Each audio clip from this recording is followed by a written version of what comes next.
Welcome back to JP all subject. இன்றைக்கி நம்ம இந்த வீடியோவில் என்ன பார்க்க போகிறோன்னா பொது தமிழில் தான் நம்ம பார்க்க போகிறோம். பாருங்கள், இந்த 7th யூனிட்டில் தமிழ் சான்றோர்கள் பற்றிய செய்திகள்னு கொடுத்துருக்காங்க இல்லைங்களா. இதில் வந்து அந்த டிகே சிதம்பரநாதர் இவரை பற்றி தான் நம்ம இந்த வீடியோவில் பார்க்க போகிறோம். வாங்க ஃப்ரெண்ட்ஸ், வீடியோக்குள்ளே போகலாம். வீடியோக்குள்ளே போகிறதுக்கு முன்னாடி எங்கள் சேனலை சப்ஸ்கிரைப் பண்ணவங்களுக்கு தேங்க்யூ. சப்ஸ்கிரைப் பண்ணாமல் பார்த்தீங்கன்னா சப்ஸ்கிரைப் பண்ணிவிட்டு பாருங்கள். வாங்க ஃப்ரெண்ட்ஸ், வீடியோக்குள்ளே போகலாம். இன்றைக்கி நம்ம ரசிகமணி டிகே சிதம்பரநாதர் அவரோட பற்றி தான் நம்ம பார்க்க போகிறோம். அவருடைய காலம் அப்படின்னு பார்க்கும்போது 1882 1954 வரை இருக்குது. இப்போ இவரை பற்றி சில குறிப்புகள் மட்டும் நம்ம பார்க்கலாம். இது வந்து 11th ஸ்டாண்டர்டில் வருது. பாருங்கள், என்னென்ன குறிப்புன்னு நான் நிறைய எடுத்து வச்சுருக்கேன். ஹிண்ட்ஸ் மாதிரி நீங்களும் எழுதி வச்சுக்கோங்க, ஏன்னா உங்களுக்கு ரொம்ப யூஸ்ஃபுல்லாக இருக்கும்.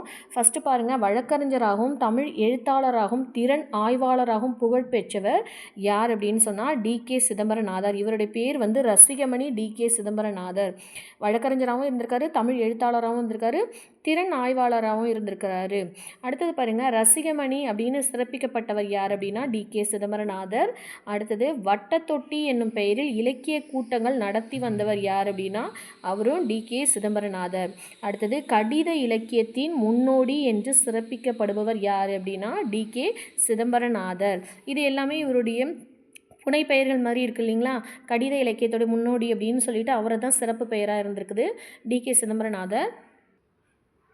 அடுத்தது பாருங்கள், தமிழிசை காவலர் வளர்தமிழ் ஆர்வலர் என்று சிறப்பிக்கப்படுபவர் யார் அப்படின்னா அதுவும் டிகே சிதம்பரநாதர். குற்றால முனிவர் என சிறப்பு பெயர் பெற்றவர் அதாவது கொண்டவர் யார் அப்படின்னு சொன்னால் அவரும் டிகே சிதம்பரநாதர். இதய ஒளி என்னும் நூலின் ஆசிரியர். அவர் ஒரு நூல் எழுதியிருக்காரு, அதுக்கு ஆசிரியர் யார் அப்படின்னு சொன்னால் டிகே சிதம்பரநாதர். அவருடைய நூல் என்ன அப்படின்னா இதய ஒளி. மறக்காதீங்க. குற்றால முனிவர் அப்படின்னு ஒரு சிறப்பு பெயர் இருக்குது. அடுத்து தமிழிசை காவலர் வளர்தமிழ் ஆர்வலர் அப்படின்ற சிறப்பு பெயர் இருக்குது. அவர் எழுதிய அந்த நூலுடைய பெயர் வந்து இதய ஒளி. அடுத்து திருநெல்வேலி சீமையும் கவிகளும் அப்படின்னு ஒரு கட்டுரை எழுதியிருக்கிறாரு.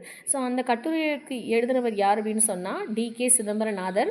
திருநெல்வேலி சீமையும் கவிகளும் என்னும் கட்டுரை எந்த நூலில் இடம்பெற்றுள்ளது அப்படின்னு கேட்டாங்கன்னா அதுவும் இதய ஒளி. இதய ஒளி அப்படின்ற அந்த நூலில் தான் இந்த ஒரு கட்டுரை இடம்பெற்றிருக்குது.